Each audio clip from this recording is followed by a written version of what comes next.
Good fit? We'll check in on their media day shortly. Bradley Beal and Andrew Wiggins have chosen not to get vaccinated. What does that mean for their respective teams? And Kawhi is hoping to return this season? How does that affect things for the Clippers? Plus, Malika Andrews sits down with Kevin Durant. So get your popcorn ready because the jump starts now.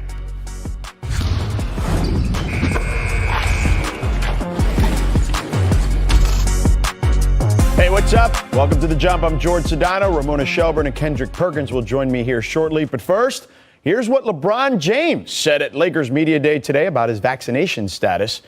Let's take a listen. Have you been vaccinated, and do you feel compelled to send a message to the rest of the country about the importance of vaccinations? I think when it comes down, for me, I can speak about myself.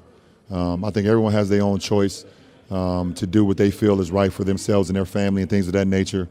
I know that I was very skeptical about it all, but after doing my research and things of that nature, I felt like it was best suited for not only me but for my family and for my friends, and and that's why I decided to do it. So, but as far as I don't, you guys should know me. Anything that I talk about, I don't talk about other people and what they should do. I speak for me and for my family, and that's what it's about. All right, so now I'm joined by Ramona and Perk here. So starting with you, Ramona, what's the significance of LeBron saying this publicly? I actually think, speaking about his own vaccine hesitancy, when he said I was very skeptical at first, but I did what was best for me and my family, I actually think that does more good for helping others who are hesitant than anything somebody who, like when I was able to get the vaccine, I got it the first day. There's no hesitation on my part, right? There's a lot of players who are like, yeah, sure, yeah, let's do it. But when there's a lot of people who are hesitant, and when you hear somebody who speaks about their own experience and how they worked through it and why they did it themselves, I actually think that does more good than somebody who was not hesitant at all.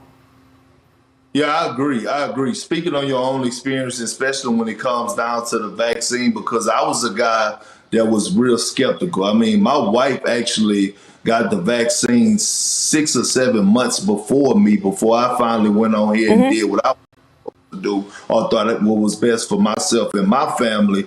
And I did my research, but, what took me over the top personally was, when I did the research and saw that, people in the military space were vaccinated, and we talking about guys, people that stand on the front line to make sure that we're able to sleep comfortable at night. I felt like, that this is a safe way to go about it, because one thing we all should know is that we're never, as a country, going to put, the people in the military put them in the wrong type of space as far as the vaccine, or put anything into their bodies when they're over there protecting us. So once I saw that they done it, then I was okay with it. But I think with this situation, you only could speak on it for your personal experience. And I thought LeBron James handled it well, like he always do majority of the time. Yeah, it's certainly something that's going to be an individual situation, but certainly there are consequences if you don't, and we'll have to see what those consequences are, particularly when it comes to these NBA players who are playing in cities, and we'll talk more about it today as we did yesterday, where there's a mandate from the local governments. So we'll have to discuss that further in just a moment. But let's stick to basketball here. LeBron was asked about Russell Westbrook and his fit on this Lakers roster, and here's what LeBron said about that. As far as Russ, we need Russ to be Russ. We don't need Russ to change for anybody. That's why we got him. And it's our job to all help him feel comfortable in our system. And he's going to be as dynamic as he's always been. So I look forward to that. All right, Perk. How does Brody fit on this Lakers roster?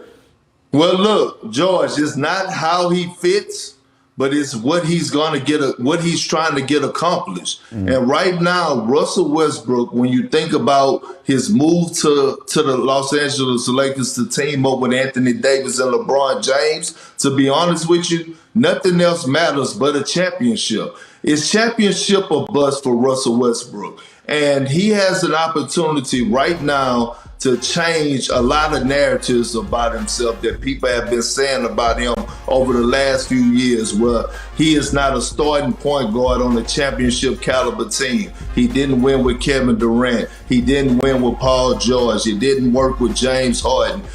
Things to that nature. Now, when you look at Russell Westbrook, a guy, in my opinion, who's a top 10 point guard of all time already, if he wins the championship and he completes the mission of winning the championship, that moves him into the conversation of a top 5 point guard of all time. But make no mistake about it, it's only one goal for him, and that's to win the championship. It's championship or bust, especially when it comes down to Russell Westbrook, along with the Los Angeles Lakers. Perk, I got a question for you.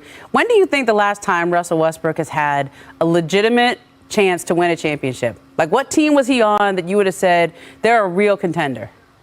It was with, when they blew the 3-1 lead, to the Golden State Warriors when he was in Oklahoma with Kevin Durant. That's a long time ago. That's a long time ago, right? And I think that's the main point with Russ is that that's 3-1 lead with Kevin Durant. I mean, Kevin's on 2 teams from now. I mean, that was a long. He was on the Warriors. He won 2 titles there. Now he's on Brooklyn. That was a long time ago that Russell Westbrook's had a real chance to win. And I think for the past, ever since that, I don't think he's had that in his head. Like, yeah, of course he wants to win. He's going to try to win on every team he had. But I covered a lot of those playoff series in Oklahoma when he was the last guy there, and it was just Russ against everybody. And even in Houston, I don't think they were thought of as contenders. They were thought of as, they had a chance if things break the right way, but were they ever favored? And I don't know, at the end of his career here, where he still has enough athleticism and physicality to be on a championship team where he has a realistic chance to win, I'm excited to see what he does in this system and with these players. Well, look, and again, I've talked about this ad nauseum here on this show, but just there's always new listeners or new viewers. So LeBron played with Dwayne Wade. I'm not saying that Dwayne Wade and Russell Westbrook are the exact replica of each other, but they have some similarities. I don't think there's any doubt about that. Now, the big difference was Dwayne Wade, and I was there in Miami covering this team at that time. Dwayne Wade came to LeBron on some vacation in the Bahamas and said, if we're going to win, it's got to be you making sure the ball is in your hands, okay? And you're making those decisions, and I will play off of you. And I think that LeBron learned from that experience. And I think he's trying to replicate some of that perhaps here with Russ. But Russ has to be willing to play that Dwayne Wade role some here. And again, I think that for LeBron to add to his legacy, Perk, you talked about the narratives with Westbrook. So if LeBron is able to be the guy to get Russ that championship and Russ gets to still be some semblance of Russ, I think that only helps LeBron's legacy as well. I agree, George, but I think now it's time for LeBron James to switch roles. Just like Dwayne Wade took a backseat to LeBron, I think it's time for LeBron to take a backseat to Anthony Davis and Russell Westbrook. See, I'm looking at Russell Westbrook right now, and although he did play with me, and I get this, right, but he's never had a big like Anthony Davis. And that's the thing that I want to shine a light on. Like when you think about a pick and roll or a pick and pop situation with Anthony Davis and Russell Westbrook, please, somebody tell me, how can you stop it?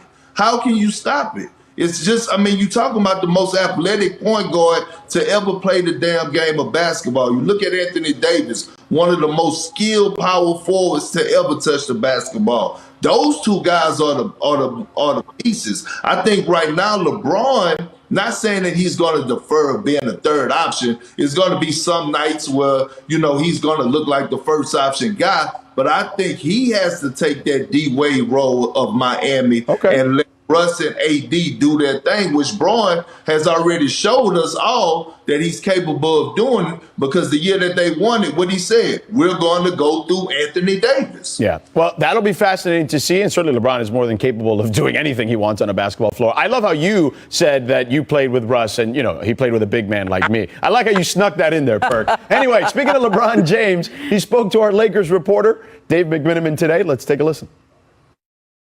You guys had a mini camp in Las Vegas. What was the initial messaging from you as a leader, knowing that there's 11 new faces, but everyone knows with the goal in mind is to hang on these banners? The initial conversation was basically, we're here, let's get some great work in, but let's just try to come together.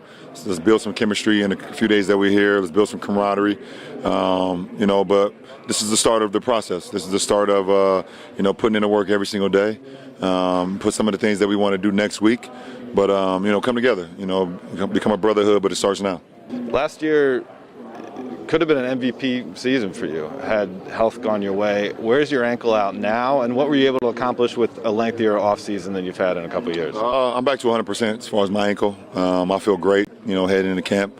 And I look forward to tomorrow. Tomorrow is the first day of training camp, and I'm super excited. I'm super excited to get back on the floor and know the work that I've put in, with my body and my game, and now, translate it to the court.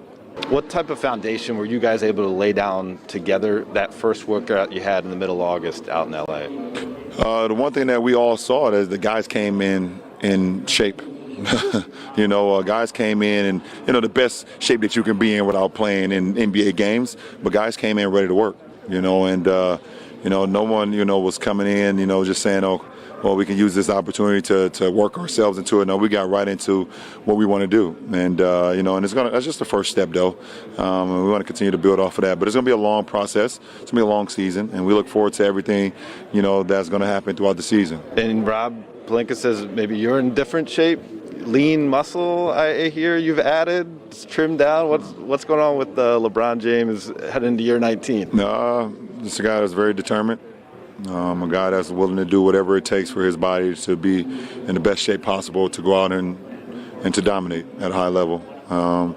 That's always been my goal. Put myself in a position where I'm available to my teammates, because that's most important. That's number one for me, to be available to my teammates. But it's putting in the work. I'm not afraid to get uncomfortable with anything to help me, be in the best possible shape I could be in. So look forward to it. And last one, the body doesn't work without the mind. You've been striving to be the best for a long time now. What keeps you in that mindset? What do you do to keep the edge up when you could say, look what I've already accomplished? I have an opportunity to continue to inspire a lot of people with my drive, my work ethic, with my commitment to who I am both on and off the floor. And I got 3 kids at home that look up to me as well, for not only the things that I do on the floor, but more importantly for what I do inside the household. So that's all part of my motivation. And I still have a burning desire inside of me to want to continue to win and host Larry O'Brien trophies at the end of the season.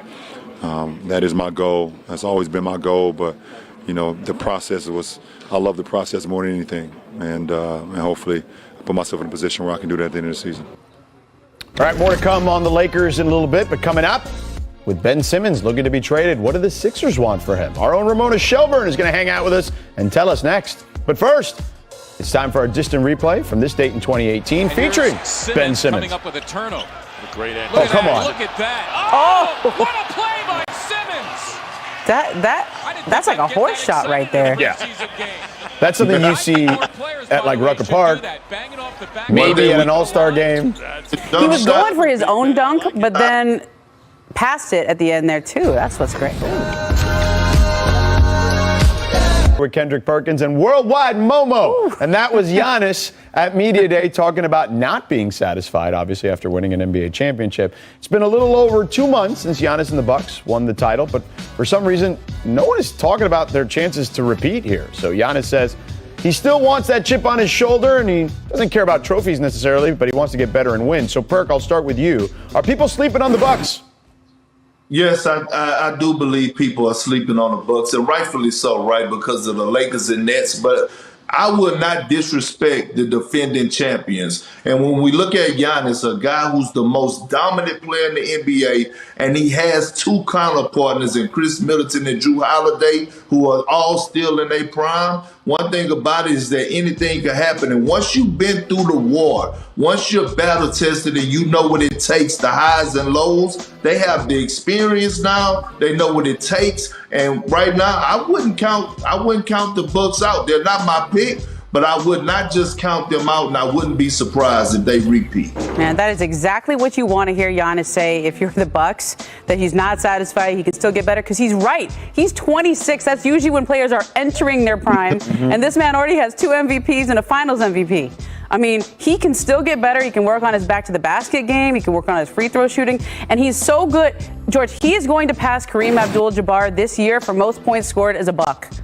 Ooh, this year, probably April or so. I mean, and he's 26. He's just now entering his prime. But I think that's the move. I think that barring some unforeseen circumstance from someone on the roster that I don't envision, because the rest of those guys are very good to great, certainly. But he is all-time great, and he still can elevate his game, so they can continue to be in that mix if he continues to ascend, as he points out that he says he wants to. So moving on from Milwaukee to Philadelphia, where Ben Simmons and the Sixers drama is getting spicy. Simmons officially no-showed at Sixers Media Day, and according to Sam Amick of The Athletic, Ben Simmons believes playing with Joel Embiid has, quote, run its course. So Ramona, take us behind the curtain here. How do you see this saga playing out with the Sixers and Ben? Well, we're gonna get some information probably the end of this week, because that's when his first check is due. So they have to decide, are they going to fine him? We probably won't hear about that because they'll be private, but they'll decide if they're going to pay him, right? And that's when the first check is due.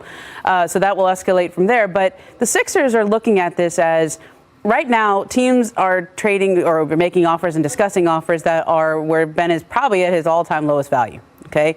And most of the offers are essentially draft picks, expiring contracts, maybe a good middle-of-the-range player. But the way they see it is they have a 5-10% chance to win this year with the roster with Ben Simmons on it, okay? And Daryl Morey's an analytics guy. He looks at chance to win. So they don't want to trade him for any package that does not send back a player that keeps them at that same chance to win going forward. And right now, the offers they're seeing are more draft picks, expirings, where the idea is make the first trade, get those draft picks and expirings, then wait till the middle of the year when a disgruntled superstar or a team is disappointing. Let's say Zach LaVine, Dame Lillard, Bradley Beal, something like that. So you think what the rest of the league is. You think that's possible? That is you the think way that you they have make to think an initial deal for what people would assume is undervalue, right? Well, the Sixers would rather not do that. Right. Okay, that's what all the people who are pitching them now are trying to get them to do. Okay, but the Sixers would rather make just one deal. Why make one deal to get a bunch of draft picks and expirings to use in a second deal to get a star later? You don't know if a star is going to be available later. You don't know if a great player is going to be available later. You know Ben Simmons is a superstar. You know Ben Simmons is an all-star. And they really believe Ben Simmons can still be that player. Now, I talked to somebody close to Ben the other day, and they said, what is the purpose of him showing up at this point with all that has happened in this offseason? If Ben even shows up, let's say it's a month from now, 2 months from now, he has no intention of ever doing that. But let's say we get to that point. What Ben Simmons are you going to get at this point? Mentally, emotionally, spiritually, like, is he going to be the same guy that he was for you the past few years? Is he going to be the all-star Ben Simmons? Not where his head is at right now. Well, see, it's so much to unravel right now. And I'm just thinking about, the way that Ben is handling things. And if I'm a team that's trading for Ben, honestly, I'm sitting up here thinking to myself, hey, I don't know what will happen if we get him over here and things doesn't go his way or he underperforms or anything to that nature. Now, I know a lot went on as far as the press conferences with Doc Rivers and Joel Embiid, and Ben has said that he has had bigger problems with the organization just before last season, but he also signed on the dotted line. But I'm here to tell the world right now, look, Philadelphia, and I've been saying this for weeks, the front office and the ownership are not trading Ben Simmons for just anything. They want an all-NBA caliber player or MVP caliber player for Ben Simmons. And right now, from what I understand, the ownership group is willing to hold out and be stubborn and say, okay, cool, we'll wait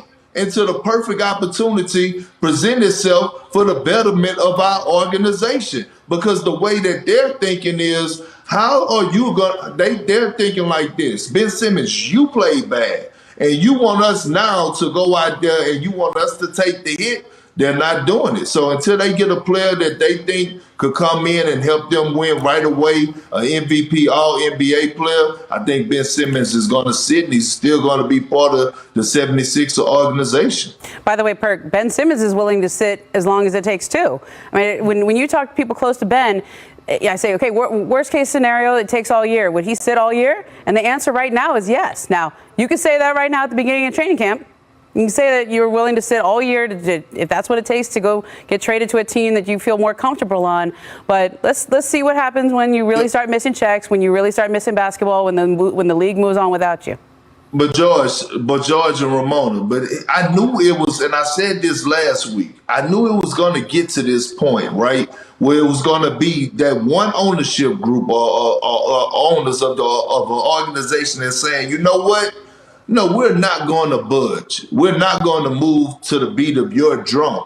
And I think this is what's about to happen with the 76ers. Now, Ben is not moving. He's obviously made it public. He said he's willing to sit out the whole year, which he probably miss out on a lot of money. But here's the part on the money standpoint. It's a new generation where, you know, guys are getting so much money that they're comfortable. That bank account is full. So as stupid as it may sound to me or the rest of the world, guy missing out on X amount of dollars, to them, they like, I'm set. I could afford to lose money this year and set out and make a statement. So now you're just looking at two parties that are being very stubborn right now. And really, it's not just Daryl Morey, Elton Brand, and Doc Rivers. This is coming from the very, very top.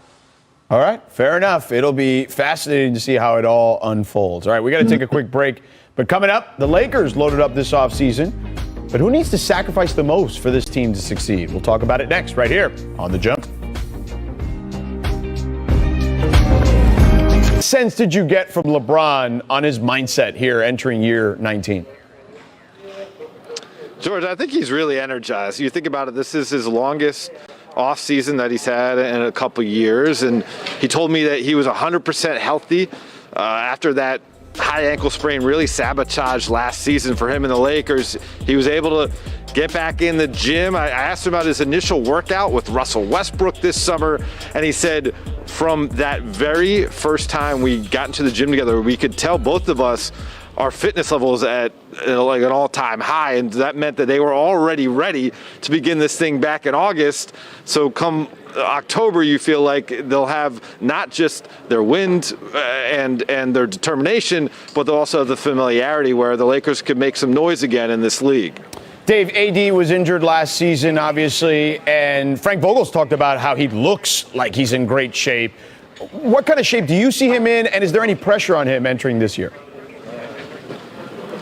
Yeah, I actually got a chance to talk to AD one-on-one, and after we finished our interview and he was walking away, we had acknowledgement, like, you know, this season's all on you. Like, it goes as far as you go. And he kind of laughed and shrugged his shoulders. He's like, I guess so. I'm like, well, if you're bubble AD, no problem. He goes, okay, well, I'll have to go back to the bubble braids. And so, obviously, that player, that Anthony Davis who played in Orlando, was arguably a top 5 player in the league. And some of his teammates on the Lakers were saying, I don't know who's better, LeBron or Anthony Davis. Last year, after a shortened offseason and after a bunch of injuries, he was not that player. And all of the pieces that they brought in, Russell Westbrook, Dwight Howard, Carmelo Anthony, and the like, none of them will be able to have the impact they're potentially able to bring unless Anthony Davis plays like that all-world player that we've seen in the past. Now, with all those players on the roster, the future Hall of Famers, Rob Pelinka talked about it recently as well, about,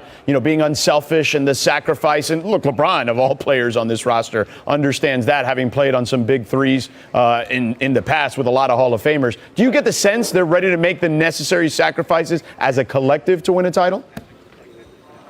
Well, they're all saying it, George. I asked Carmelo about that same sentiment because there are 11 new players on this team. So on the one hand, yeah, Vegas has them as one of a couple teams as the championship favorites, along with the Nets and the Bucks. On the other hand, there's only 3 returning players. To have that much roster turnover and expect to hoist the Larry O'Brien trophy 9 months from now seems like a tall task. But at the same time, Carmelo told me the same thing. LeBron told me the same thing. Anthony Davis told me it comes down to mindset and sacrifice. And they're at least saying it right now. They'll have to put it into practice as these games start popping up on the schedule. Dave, you're the man, brother. Thanks for joining us. All right, you got it. All right, there he is, Dave McMenamin. I want to bring Ramona and Perk back into the conversation. The Lakers have had a lot of accomplished veterans here that they've added to this particular roster. So, Perk, I'll start with you. You know better than anyone how much the Lakers will have to sacrifice to succeed. What do you make of it?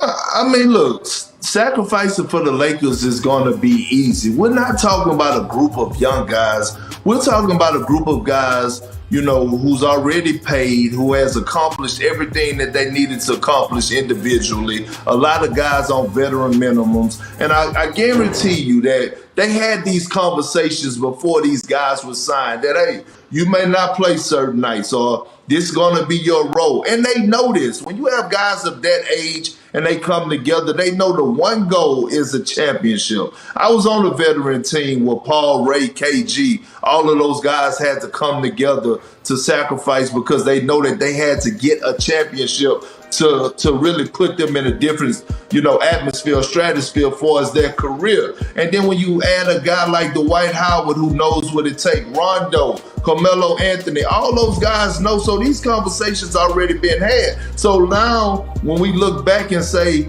oh, LeBron had a pre-training camp before training camp in Vegas, it was because of the camaraderie. See, what people need to realize is that when you're trying to win a championship, it starts the first day or even before, the first week before training camp. You want to start developing habits on and off the court, great chemistry, and that's what the Lakers are going to do. And look, it's going to be easy. I don't want to keep hearing about all these different changes and all this. We're dealing with 37 to 40-year-old men that's eligible in 5 years for their pension and their 401k. AARP cards. Perk, who picked up that tab in Vegas, though, at dinner when they were out there practicing?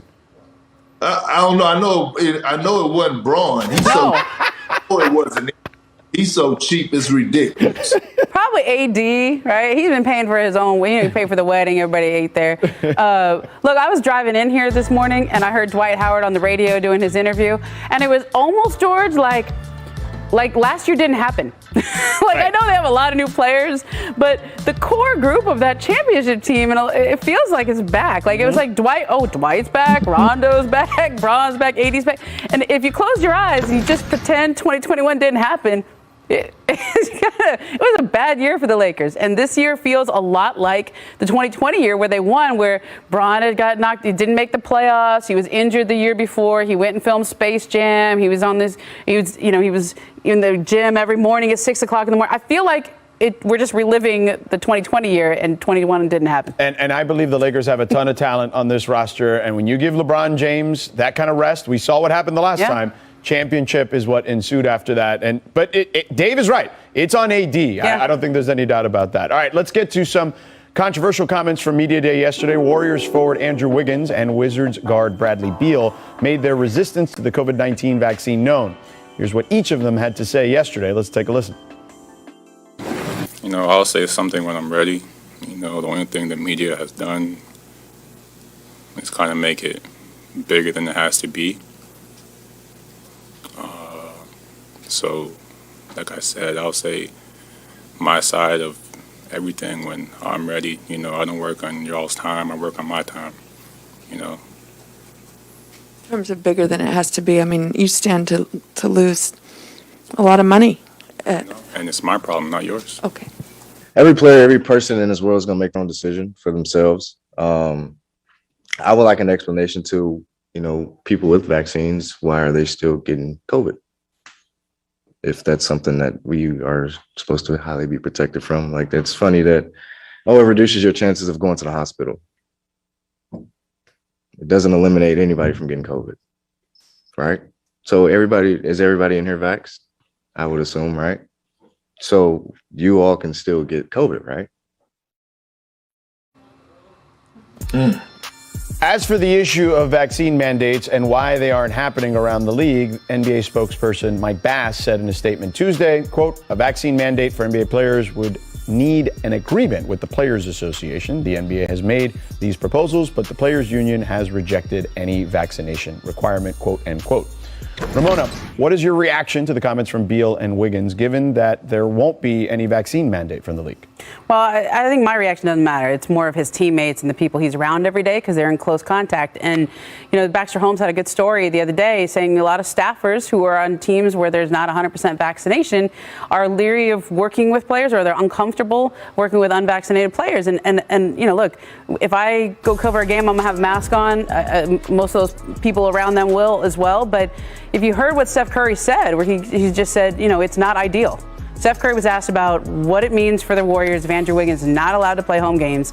And he said it's not ideal. So it's really up to the people around you. How do your teammates feel about it? How do you feel about how they feel about it? And I think that's what's going to essentially be the pivot point here of whether or not these people, the players that are unvaccinated, eventually take the shot or don't.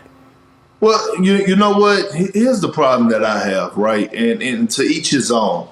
But, being in the NBA fraternity and the brotherhood, if Bradley Beal and Andrew Wiggins, if they have concerns about the vaccine, hey, just go back and watch Karl Anthony Towns and watch every time he did an interview and watch him talk about the COVID situation and watch how he talk about how he missed his mother every single day, God rest her soul, and how he almost lost his father as well due to COVID and what he's had to deal with and why he went and got vaccinated. And if you could go back and you could go watch everything that Karl Anthony Towns went through and everything that Karl Anthony Towns shared with not only the NBA world, but with the world and how he had to fight to get through this trying time, and then you can't figure out whether or not you want to get vaccinated, then you just have closed ears and you don't have an open mind. Well said, Perk. We'll move on. Coming up, Malika Andrews sat down with Kevin Durant to discuss the playoff loss to the Bucks, expectations for this upcoming season, and more. Stick around. You're watching The Jump.